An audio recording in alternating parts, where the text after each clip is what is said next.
us open the gates. We need your help.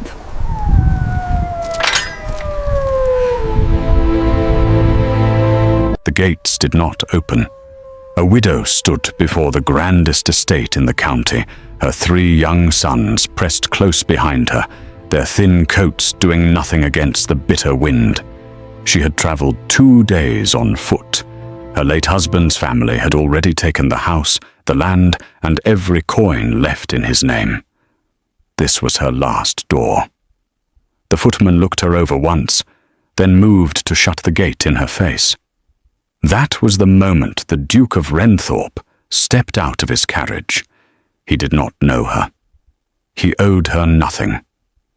But something in the way that oldest boy lifted his chin, refusing to show fear, made the Duke go completely still. He studied her face. Then he studied the closed gate.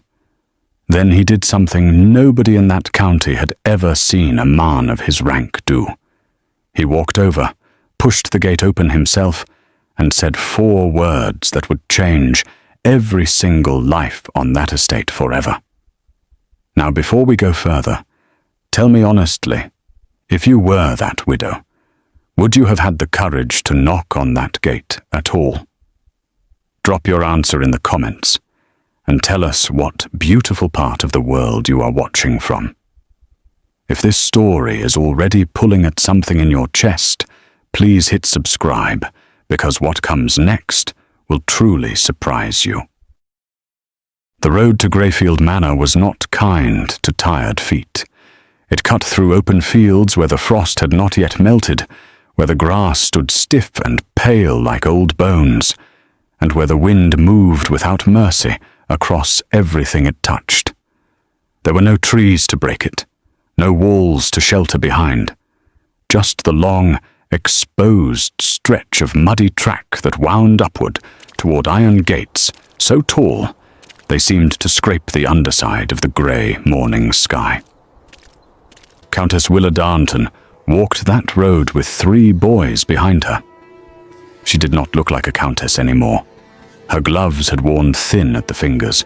Her travelling coat, once fine, now carried the dust of 2 counties and the rain of 1 very long night. Her hair was pinned back with more determination than elegance, and her boots, though still laced properly, had begun to separate at the left sole with every other step.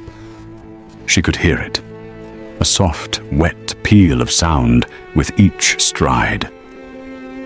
She kept walking anyway. Behind her, her eldest son, Tobias, was 11 years old and carried himself like a boy who had decided somewhere along the road that crying was no longer something he had time for.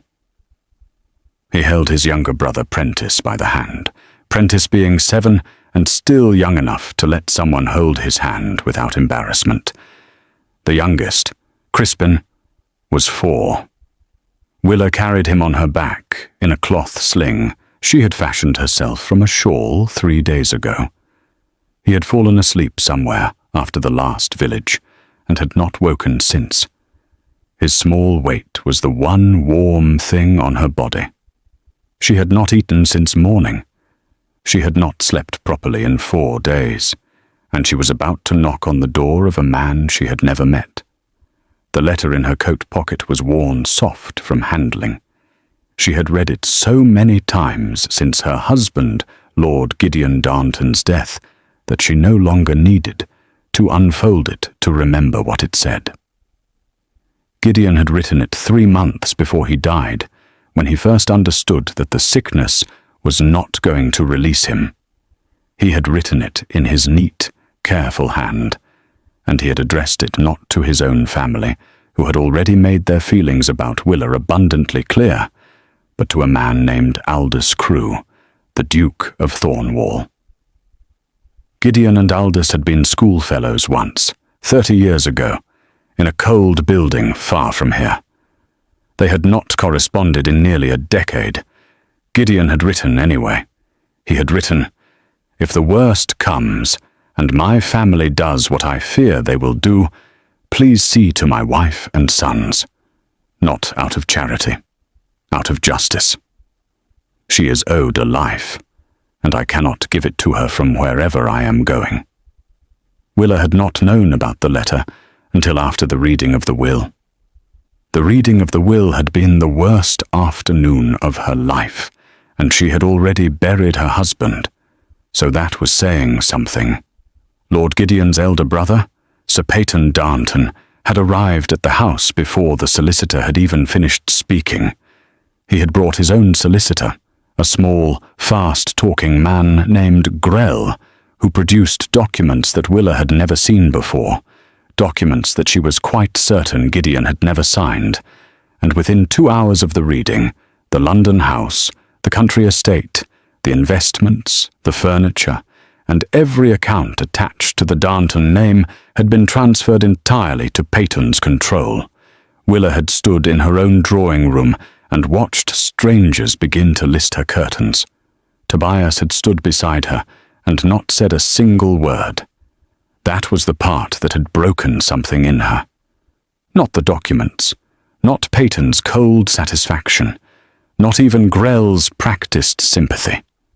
It was Tobias, 11 years old, going completely silent and straight-backed in a room full of men who were stealing from him. She had found the letter to the Duke 2 days later, tucked inside a book Gideon had kept on the small table beside his bed. It had already been sealed. Her name was written on the outside in Gideon's handwriting, with a single line beneath it. "Give this to him if you ever need it. I hope you never need it." She had needed it immediately. She had written to the Duke of Thornwall. No reply had come. She had written again. Still nothing. And so she had done the only thing left to do. She had packed what she could carry, settled Crispin onto her back, taken her boys by the road, and walked. She was not walking in desperation. She wanted to be clear about that, at least to herself. She was walking because desperation had already passed through her and left something harder in its place. Something that did not bend easily. She was walking because her sons were behind her, and she refused to stop moving while they were watching. The gates of Greyfield Manor came into full view as the road crested a low hill. They were even taller up close. Black iron, worked into pointed peaks, with the Thornwall crest set into the centre panel.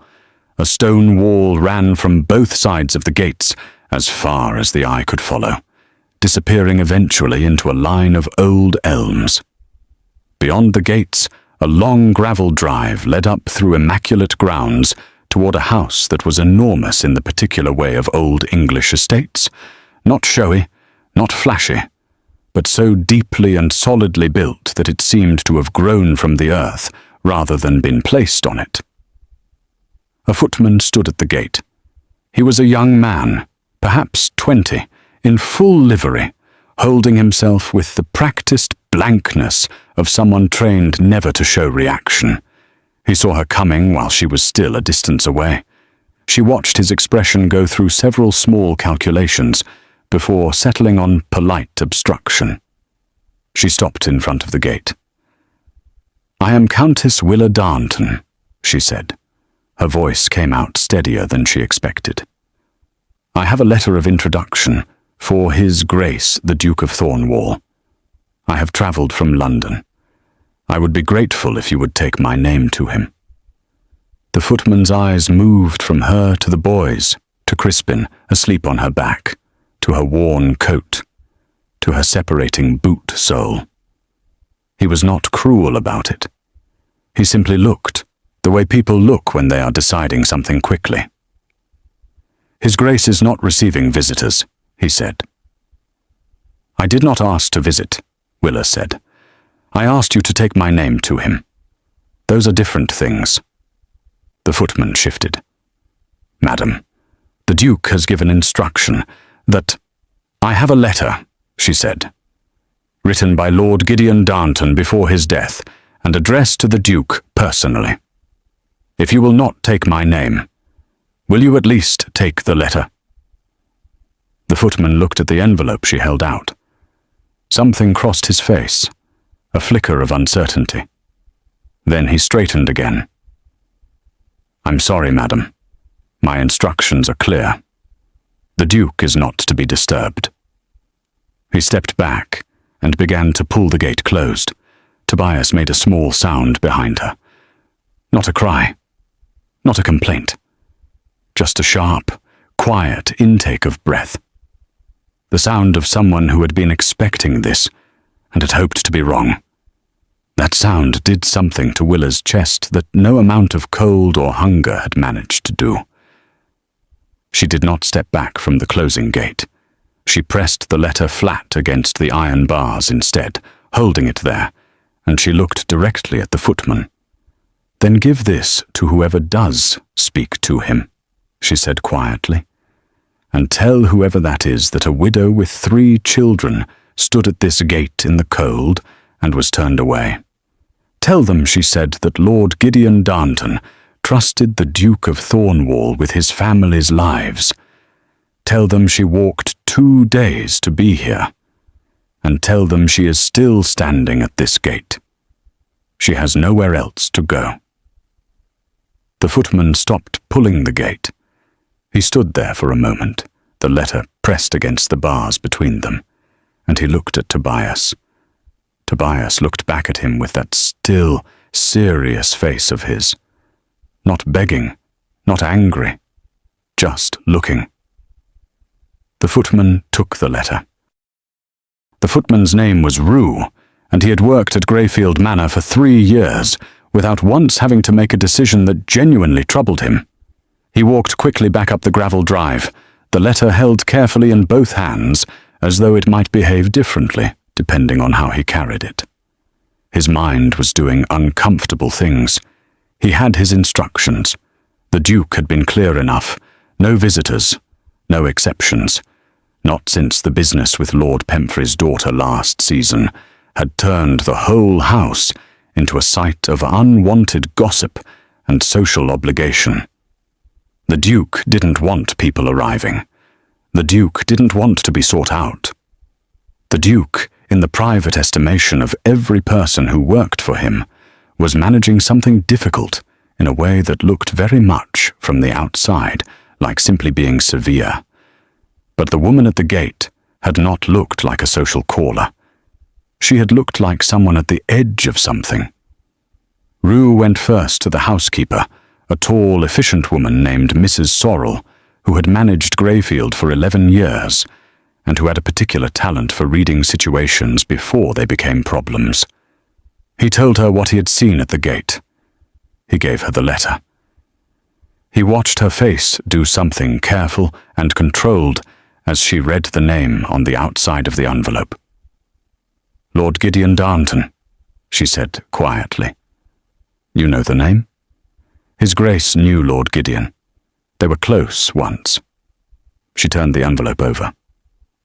"This has not been opened." She said she walked from London. Mrs. Sorrel looked up at him. "With children," Rue added. 3 of them. One is very small. She is carrying him." Mrs. Sorrel said nothing for a moment. Then she said, "Bring them inside. Put them in the east sitting room. Light the fire. Send for tea and food, enough for a family, not a guest. And then I will take this letter to His Grace, myself." Rue blinked. "You will tell him they are already inside?" "I will tell him after," she said, and her tone was the kind that closed a conversation permanently. Rue went back to the gate. He was not certain how to explain to the Countess that she was being invited in without having been formally invited, but he managed it well enough. The gate swung open. He led her and her sons up the long gravel drive, and he noticed how the eldest boy looked at everything without appearing to look at anything, the way sharp-minded children do when they are determined not to show how much they are taking in. The youngest woke as they entered the house and looked around at the high ceilings and dark wood paneling with the unguarded wonder of a 4-year-old who had not yet learned to pretend he was not impressed. "Big," Crispin said. Nobody argued with him. The east sitting room was not the grandest room in Greyfield, which was precisely why Mrs. Sorrel had chosen it. It was warm and proportioned for human beings rather than for ceremony. The fireplace was deep and real, the chairs substantial, the rug worn to softness underfoot.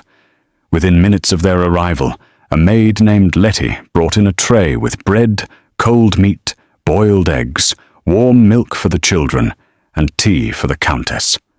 She set it down without fuss, and left without asking questions. Willa sat in the chair nearest the fire and poured tea with hands that had finally stopped being cold enough to shake. She watched Prentice eat with the focused urgency of a child who had been too polite on the road to say how hungry he was. She watched Tobias eat more slowly, keeping his eyes on the door, keeping himself ready for whatever came next. She watched Crispin fall deeply and completely back to sleep the moment warmth reached him, curled in the corner of a large chair with a piece of bread still held loosely in one small fist. She allowed herself, for 3 full minutes, to feel something close to relief. Then she straightened in her chair and waited. Upstairs, Mrs. Sorrel knocked on the door of the Duke's private study. Aldous Crewe, the Duke of Thornwall, was 41 years old, and he was sitting at his desk doing absolutely nothing, which was what he did most mornings when the correspondence was bad and the estate accounts were good, and there was therefore no urgent reason to move. He was a large man, in the way of men who had once been athletic and had since become simply solid. His hair was dark with the first threads of grey at the temples. His face, which had been described in various drawing rooms as stern, severe, and in one memorable case as unnecessarily compelling, was currently doing none of those things. It was doing nothing. He was staring at a wall. He had not slept well. He had not slept well in approximately 2 years, which was how long it had been since his own wife, the Duchess Leonora, had died of a fever that nobody had expected to be serious until suddenly it was fatal. He had not spoken publicly about it. He had not made a production of grief. He had simply retreated into the running of his estate and the management of his responsibilities and the very deliberate not thinking about anything that did not require immediate attention. It worked reasonably well during the day. It did not work at all between 3 and 5 in the morning. Mrs. Sorrel entered without waiting for an invitation, which was her established method, and which he had long since stopped objecting to. "There is a letter for you," she said, "from Lord Gideon Darnton." The Duke looked up from the wall. "Gideon is dead," he said. "He died in January." "The letter was written before he died," Mrs. Sorrel said. "His widow brought it. She has been at the gate this morning. Ryu turned her away initially." She paused for precisely the right length of time. "I have taken the liberty of bringing her inside. She and her 3 sons are in the east sitting room." The Duke looked at her for a long moment. "You brought her inside before telling me." "I did." "And if I had said I did not wish to see her?" "Then she would have had a warm meal and a rest before continuing on to wherever she was going," Mrs. Sorrel said calmly. "But I do not think you will say that. Not once you read the letter." She set it on the desk in front of him and left. The Duke did not move for a moment. Then he picked up the envelope. Gideon's handwriting, still instantly recognizable after nearly a decade of silence between them, the way he pressed too hard on the downstrokes, the small, neat formation of every capital letter. Aldous had last seen that handwriting on a card sent when Leonora died, a card that had said only, "I am sorry. I know this will not help, but I am saying it anyway." He broke the seal. He read slowly. He read it twice. Then he sat back in his chair and looked at the ceiling for a while, the letter held loosely in one hand, and he thought about Gideon at 17 in a cold dormitory, lending him his coat on a night when the heating had failed, saying only, You look cold. Stop being proud about it." He stood up. He walked out of the study, down the corridor, and down the main staircase, without stopping to think about what he was going to say, which was unusual for him. He was a man who generally prepared his words carefully. He did not prepare these ones. He stopped at the door of the east sitting room. He opened it. Willa looked up from her chair immediately, the way a person does who has been waiting for something and has trained themselves not to flinch when it finally arrives. She stood. The movement was composed and quiet. She did not curtsy, which surprised him slightly. She met his eyes instead.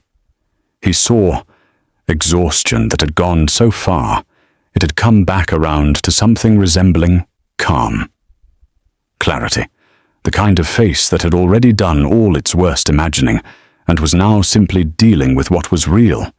He saw Tobias standing beside the chair, positioned very slightly in front of his mother, in the unconscious way of a boy who has appointed himself a protector without anyone asking him to.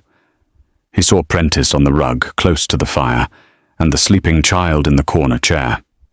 He looked back at Willa. He had planned nothing to say. He said what came. "I received 2 letters from you," he said. "I did not reply. That was wrong of me, and I will not offer you an excuse for it." Willa said nothing. She waited. "I read Gideon's letter just now," he continued. "He asked me to see to you and your sons. I would like to do that. Not as charity." He paused. "I am told you have nowhere to go." "That is correct," she said. He looked around the room once, at the fire, at the sleeping child, at Tobias, who had not looked away from him for a single second since he entered. "Then you are home now," he said. It was quiet and plain, and it did not sound like a speech. "All of you. For as long as you need." The room was very still. Tobias looked at his mother. Willa looked at the Duke. And for the first time in 4 days, the thing that had been braced and locked and set hard in her chest released just slightly. Not all the way, not enough to be seen, but enough for her to feel it go. She said, "Thank you, Your Grace." He nodded once and left the doorway to give instructions for rooms to be prepared, and the fire in the east sitting room burned on, and Crispin slept, and Tobias finally sat down. The first week at Greyfield Manor passed quietly enough that Willa almost trusted it. The Duke rose early. She knew this because she also rose early, a habit born from years of managing a household that did not manage itself. She sometimes heard him in the corridor outside the east wing before dawn, his footsteps measured and unhurried on the floorboards. He ate breakfast alone in his study. He spent the morning on estate business with his land steward, a compact and serious man named Mr. Holt, who had the manner of someone who had spent 30 years ensuring that nothing surprised him. The Duke rode out in the early afternoon. He took supper in the dining room, and on the 3rd evening he had sent a note to Willa through Mrs. Sorrel, asking if she and the boys would join him. She had said yes because it would have been ungracious to say no, and because Tobias, who had begun exploring the corridors with the systematic thoroughness of a boy building a mental map, had already expressed the opinion that the dining room had an excellent ceiling. Supper that evening had been, in truth, less uncomfortable than she had expected. The Duke did not smile too readily or speak too gently in the way people sometimes did around grief. That slightly heightened softness that was more about their own discomfort than yours. He spoke to Tobias directly, as though Tobias were a person worth addressing, which Tobias responded to with the kind of alert, careful attention he normally reserved for things he considered serious. He asked Prentice what he thought of the library. Prentice, who had in fact already located the library and spent an entire afternoon sitting on the floor among the lower shelves, said that it was the best room he had ever been in, but that some of the books were too high to reach without a ladder, and he thought a step stool would be more practical. The Duke considered this gravely and said he would have one sent up in the morning. A step stool appeared in the library the next morning. Prentice had not forgotten it, and Willa had noticed, and the Duke had not mentioned it again, and that small, unremarked-upon thing had told her more about his character than anything he might have said. But even with all of that, she could not fully settle. She wrote letters. She had contacts still, women she had known in London before Gideon's illness consumed their social life, women whose husbands sat on the right committees and knew the right solicitors. She wrote carefully and waited. She was building something, quietly and methodically, because she understood that the Duke's protection was generous and real, but that it was not permanent in any legal sense, and that Peyton Darnton was not the kind of man who forgot that someone had escaped him. She was right about that last part. Peyton Darnton arrived at Greyfield on a Tuesday, 10 days after Willa and her sons had come through the gate. He did not come alone. He brought Grell, his solicitor, and he brought 2 men whose names were not given and whose purpose was not stated, but who stood on either side of him in the entrance hall with the specific blankness of men being paid to look large. Willa was in the east sitting room when Mrs. Sorrel came to tell her. She set down her pen. "Does the Duke know?" she asked. "Mr. Holt has gone to him," Mrs. Sorrel said. "He asked that you stay in the sitting room." Willa stood up. "Where are my sons?" "Tobias and Prentice are in the library. Crispin is with Letty in the nursery." Willa nodded. She did not sit back down. She stood in the center of the room, and she listened to the sounds of the house, rearranging itself around an unwanted arrival. And she thought about Peyton, about his face during the reading of the will, about the particular quality of his satisfaction that day. Not triumphant, not loud, just settled. The way a man looks when he has done something he planned for a long time, and it has gone exactly as he intended. He had not planned for a duke. That was the one thing he had not accounted for. She heard the Duke's voice in the entrance hall.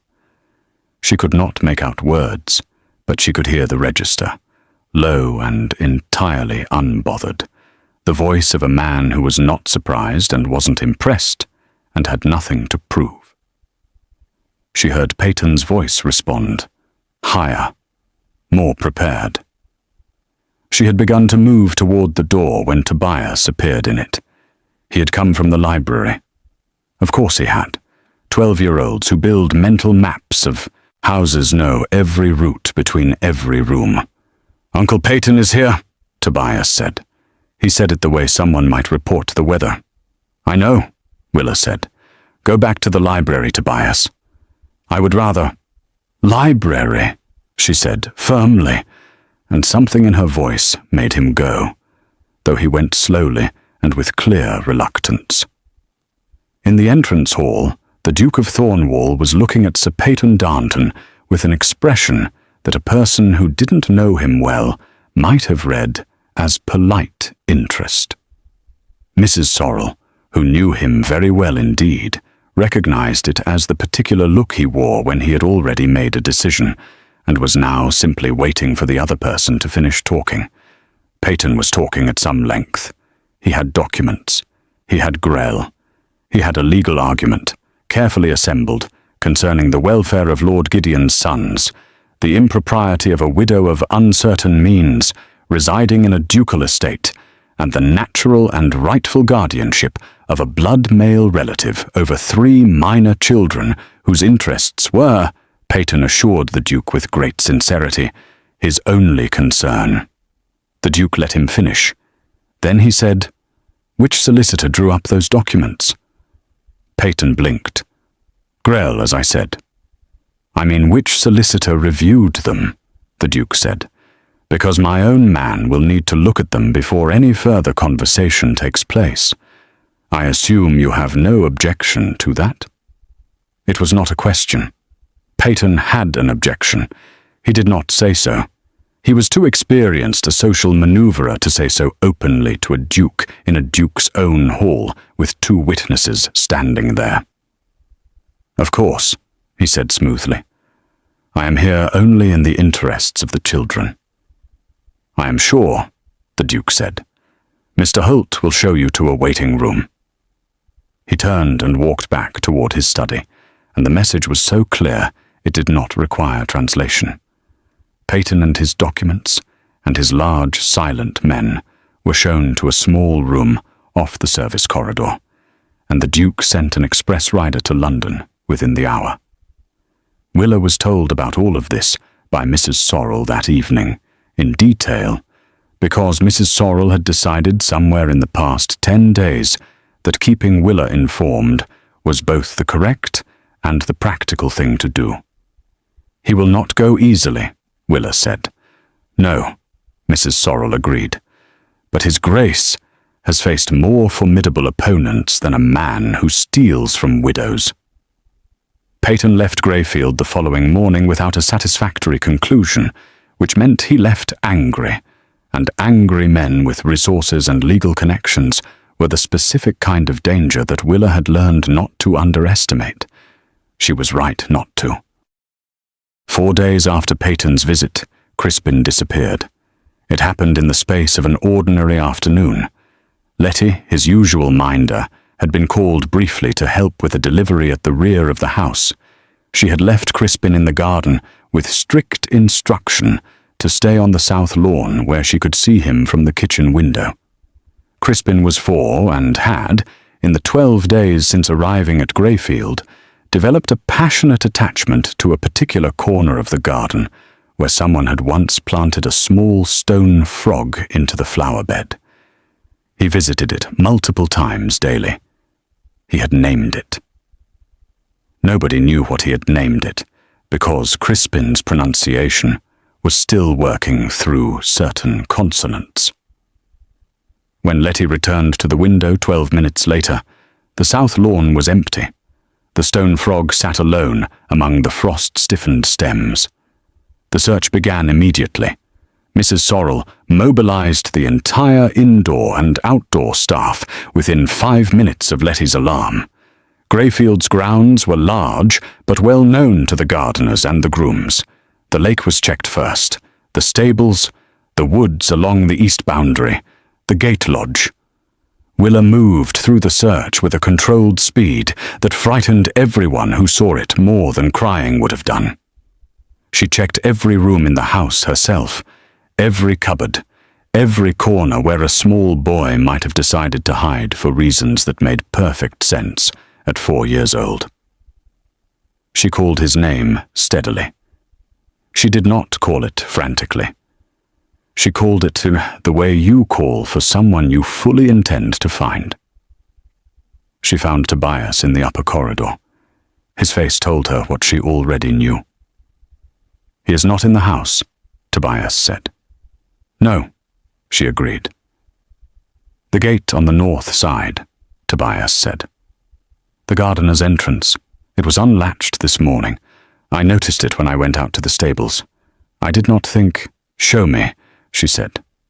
The north gate opened onto a lane that ran between the estate wall and the edge of a neighboring farm's property. The lane was narrow and unpaved, and connected eventually to the main road a quarter-mile distant. The mud near the gate showed footprints, more than one set. Adult boots.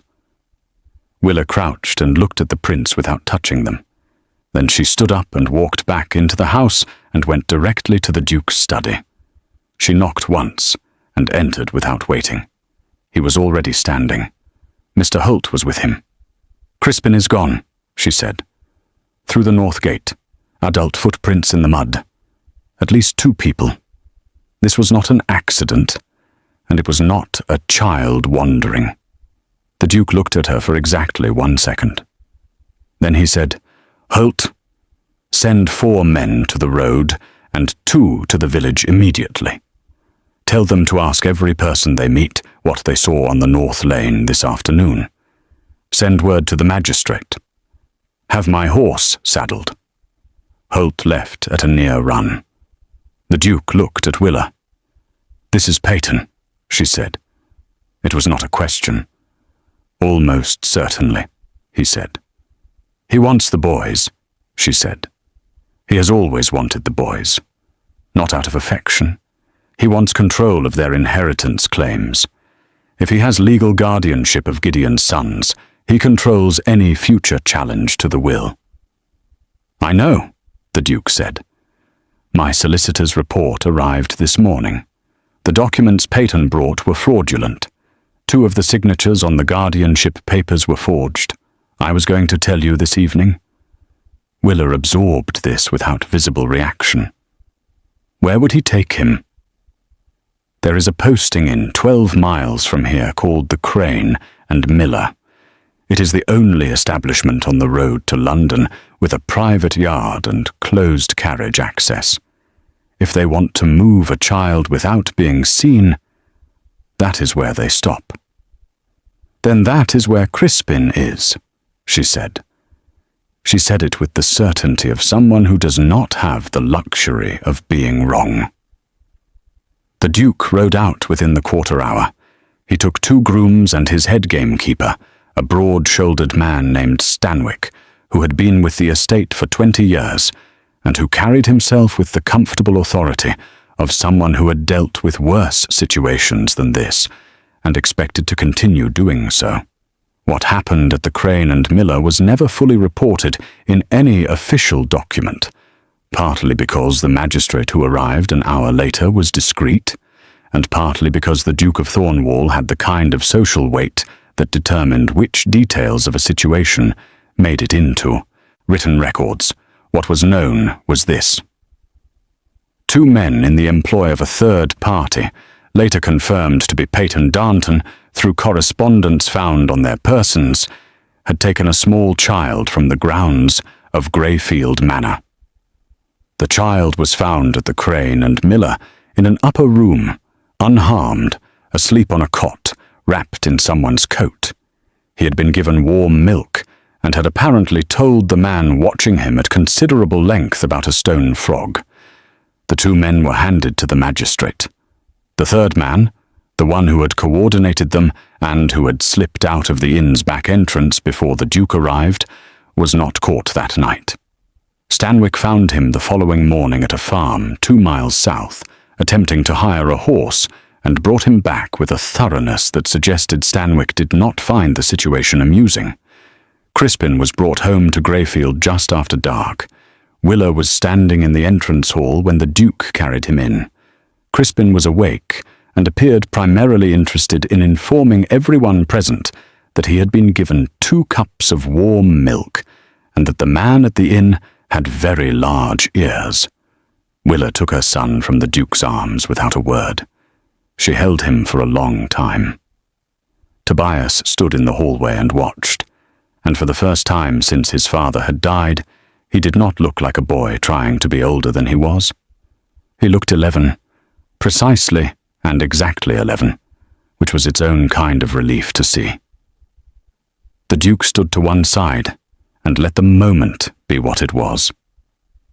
Later, when the boys were settled and the house was as quiet as a house recently stirred by crisis could be, Willa came to the door of the Duke's study. She knocked. He opened the door himself. She said, "Thank you." He said, "He is unhurt. Because of what you did tonight." He shook his head slightly. "Because they were careless men doing a frightened man's work. Peyton is running out of legal ground. He knows it. This was a desperate act." "Desperate men are dangerous," she said. "Yes," he agreed, "which is why this ends now. My solicitor arrives tomorrow. We will file with the court before the week is out. The forged documents, the kidnapping attempt, the fraudulent will provisions, all of it. Peyton will not come near your sons again." Willa looked at him. She wanted to say something more. She could feel it in the back of her throat. something larger than thank you. Something that named what it meant to have someone stand between her children and the thing chasing them. But she did not yet have the right language for it, or perhaps she did not trust herself with it yet, so she said only, "Good night, Your Grace." He said, "Good night, Lady Darnton." She walked back down the corridor. He stood in his doorway and watched until she turned the corner, then went back to his desk and sat there in the quiet for a long while, with his hands flat on the wood and his thoughts moving in directions he had not yet decided what to do with. Outside, the frost was coming down again over Greyfield's grounds. The stone frog in the south garden sat in the cold and the dark, and somewhere upstairs, Crispin slept deeply and completely, one hand curled under his cheek, entirely unconcerned with the large and complicated world that kept arranging itself around him. The solicitor's name was Mr. Fawcett, and he arrived at Greyfield on a grey Thursday morning with 2 leather cases, a junior clerk named Osbert, who wrote at remarkable speed, and the particular focused energy of a man who had been given a problem he intended to solve completely. He spent the first morning with the Duke. He spent the afternoon with Willa, taking her through everything from the beginning, the will, the reading, the documents Peyton had produced, the signatures she had seen that day in her own drawing room, while strangers listed her curtains. She told him everything without embellishment, and without leaving anything out, and Mr. Fawcett wrote nothing himself, but watched Osbert fill page after page with the compressed, reliable shorthand of someone trained to miss nothing. At the end of it, Mr. Fawcett closed his case and said, "Lady Darnton, I have handled estate disputes for 31 years. What was done to you and your sons was not merely aggressive, it was criminal. We will treat it accordingly." Willa said, "How long will it take?" "To file 1 week. To be heard, perhaps 6. To be settled in your favor?" He paused. "I do not predict outcomes, but I will tell you that forged signatures on a probate document, combined with a documented kidnapping attempt on a minor child, is not a position from which a man recovers easily in the eyes of a court."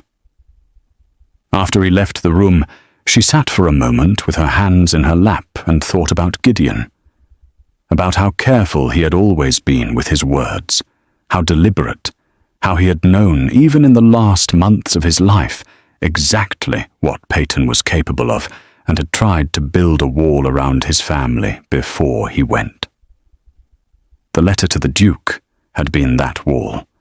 It had worked better than Gideon could have known, because he had not known Aldous Crewe the man, only Aldous the schoolfellow, and those were sometimes very different people. In this case, they were not. She thought about that for longer than she intended to. The legal process began. Letters moved between Greyfield and London with the efficiency of a household that understood urgency. The magistrate's report on the Crane and Miller incident was filed. Statements were taken from Stanwick, from Rue, from Letty, from the innkeeper at the Crane and Miller, who had seen enough to be a useful witness, and who had no particular loyalty to men who used his establishment for the hiding of children. Parton Darnton, in London, went very quiet. Quiet from Peyton was not peace. Willa knew that. She stayed alert, but the quality of the situation had changed since Crispin was brought home, and she could feel it. The ground under her feet felt different, less temporary.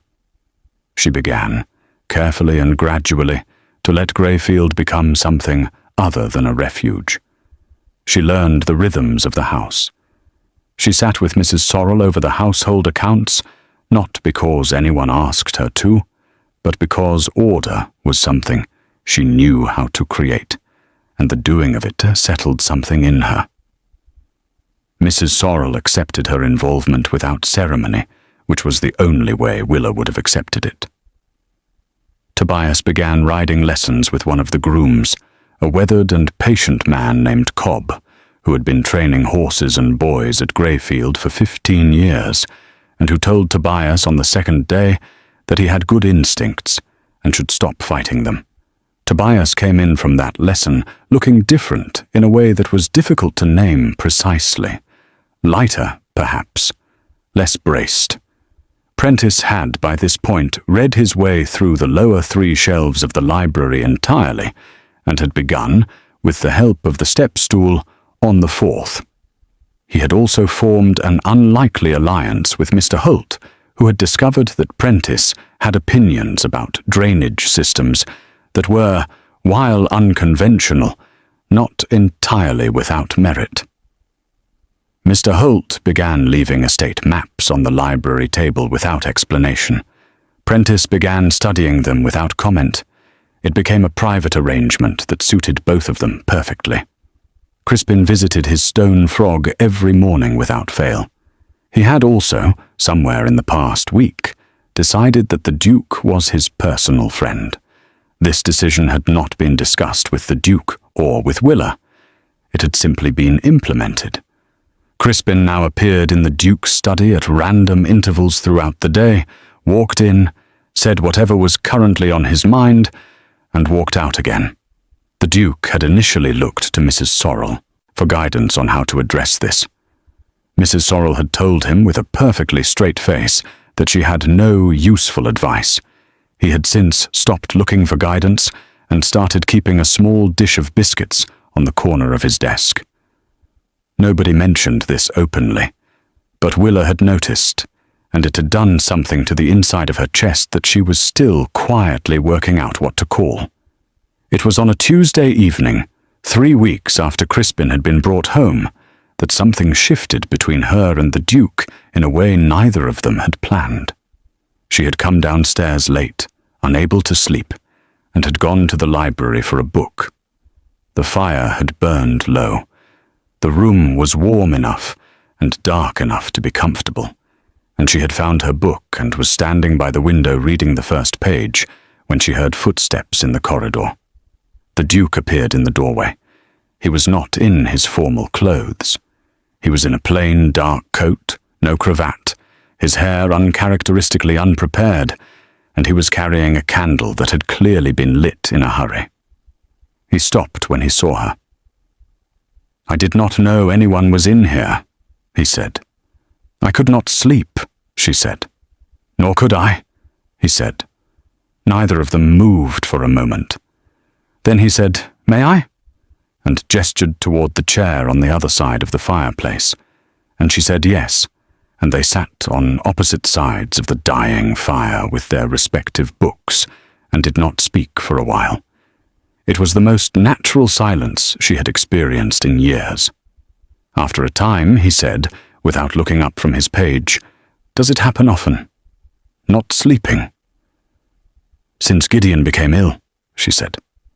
"You?" "Since Leonora died," he said. It was the first time he had said his wife's name to her. She felt the weight of it, the way he said it plainly, without careful handling, the way you say a name you have carried for a long time and are no longer afraid to let into the air. "What was she like?" Willa asked. He looked up. It was a question people generally didn't ask him. She could tell that from the brief pause before he answered. "Certain," he said finally. She always knew what she thought. She never spent time being unsure of her own opinions. I found it extraordinary. I still do. "Gideon was kind," Willa said. "Almost inconveniently kind sometimes.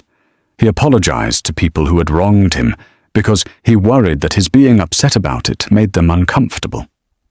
The Duke's mouth moved. It was not quite a smile, but it was adjacent to one. "That sounds exhausting," he said. "It was," she said, and found, to her own surprise, that she was smiling too, and that smiling about Gideon felt like the right thing, rather than a wrong one, which was not something she had expected to feel for a long time. They stayed in the library until the fire went to ash and the candle burned low.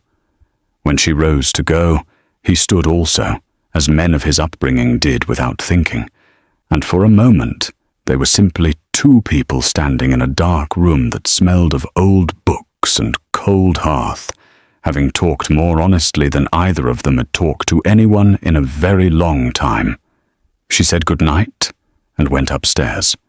He stood in the library by himself for a few minutes after she left, and then went back to his study, where he did not read anything and did not look at anything except the middle distance, and where he spent a good while simply being honest with himself about what he was feeling, which was something he had not done in 2 years, and which felt, now that he was doing it, both frightening and necessary. He did not name it yet, but he did not pretend it was not there. The court hearing took place on a cold Wednesday in late November. Willa travelled to London with Mr. Fawcett and Osbert. The Duke travelled with them. He had not been asked to come. He had simply informed Mr. Holt that he would be away for 3 days, and appeared at the carriage at the appointed hour. Willa had looked at him and said nothing, because there was nothing to say that would not have made the moment more complicated than it needed to be. And she had learned by now that some of the Duke's most significant actions arrived without announcement and were better received the same way. Mrs. Sorrel took charge of the boys in their absence. Tobias accepted this with the dignity of someone who understood the seriousness of what was happening in London. Prentice asked if he could use the time to reorganize the lower shelves of the library by subject rather than size, which Mrs. Sorrel agreed to. Crispin asked where his mother was going, and was told London, and asked if London had stone frogs, and was told probably not, and considered this information, and then went to visit his own stone frog, apparently satisfied that this gave Greyfield a clear advantage. The hearing was not dramatic in the way that legal proceedings are in stories. It was methodical and detailed and very long, with Grell on one side looking progressively less composed as the day advanced, and Mr. Fawcett on the other side presenting document after document with the unhurried confidence of a man who has spent 31 years being right in rooms like this one.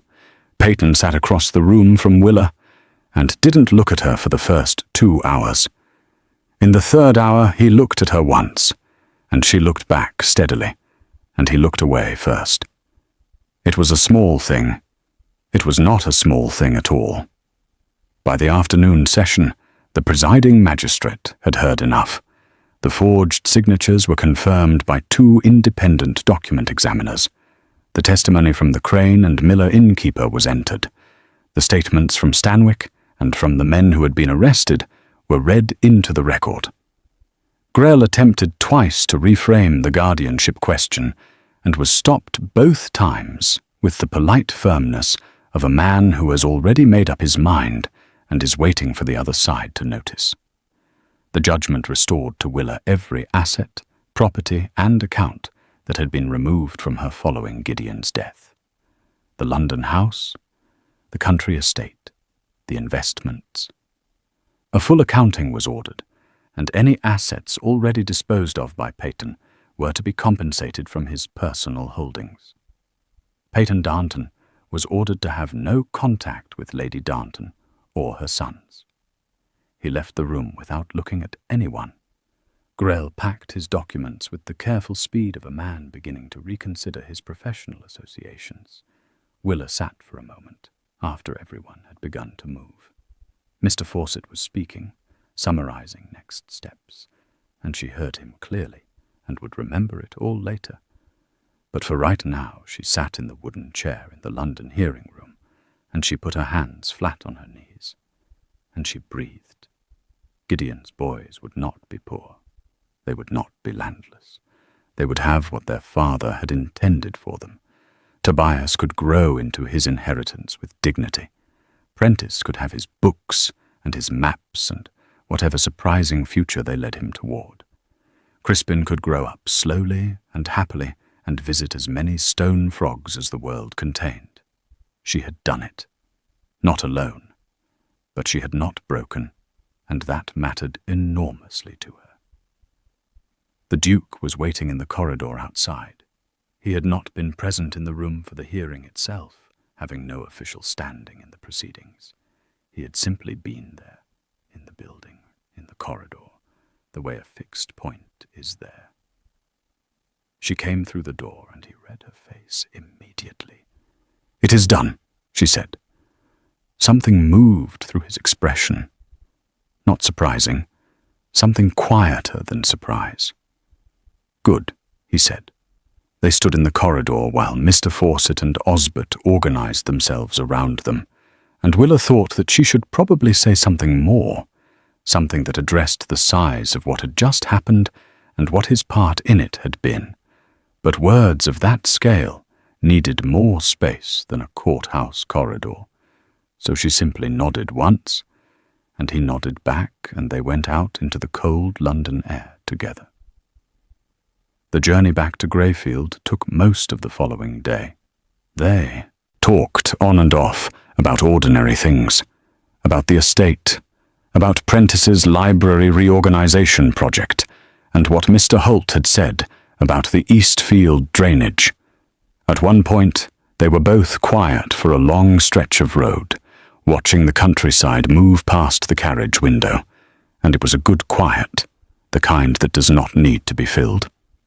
When the gates of Greyfield came into view in the late afternoon light, Willa felt something she had not expected. Not just relief at returning. Something warmer. The long stone wall and the iron gates and the elms running alongside, all of it looked like something she recognized in a way that had nothing to do with the weeks she had spent there. It looked like where she was supposed to be. She did not say that out loud. She did not need to yet. The boys came down the steps the moment the carriage stopped. Prentice was still holding a book. Tobias came down last, composed as always, but his eyes went straight to his mother's face and read it correctly within a second, and something in his shoulders came down that had been lifted for a very long time. He said nothing. She touched his face, briefly, one hand, and that was enough between them.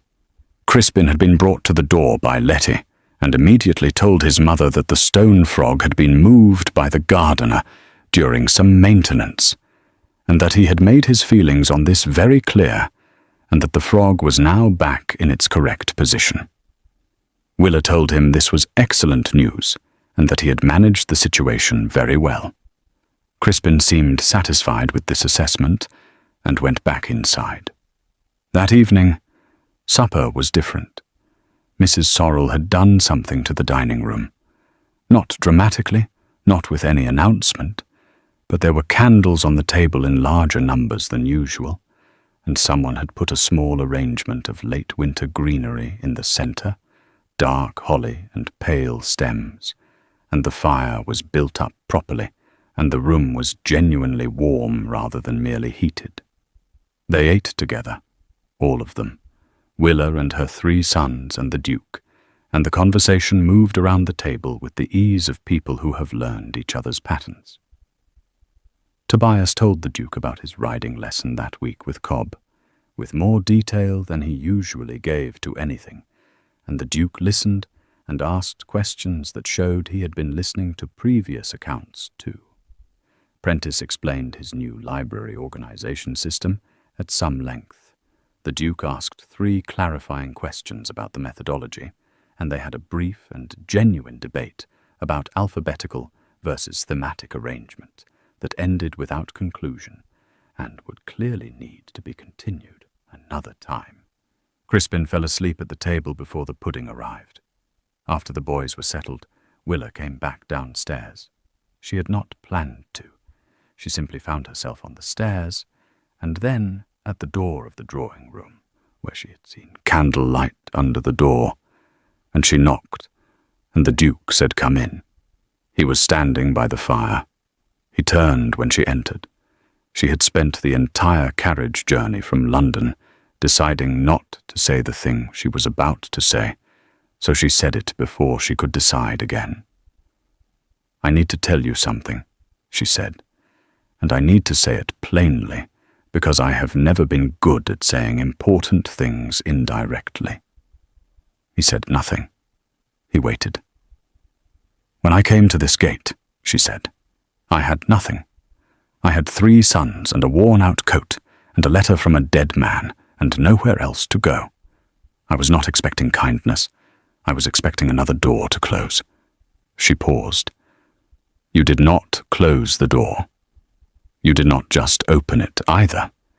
You stood inside it and said you were home now, and then you meant it, every single day after that. You protected my sons. You went to London today for nothing other than the fact that it was the right thing to do, and I need you to know that I see all of it. Not as debt, not as charity. I see it as who you are." The fire moved between them. He said, "Willa." It was the first time he had used her given name without the title in front of it. She felt it land in the room.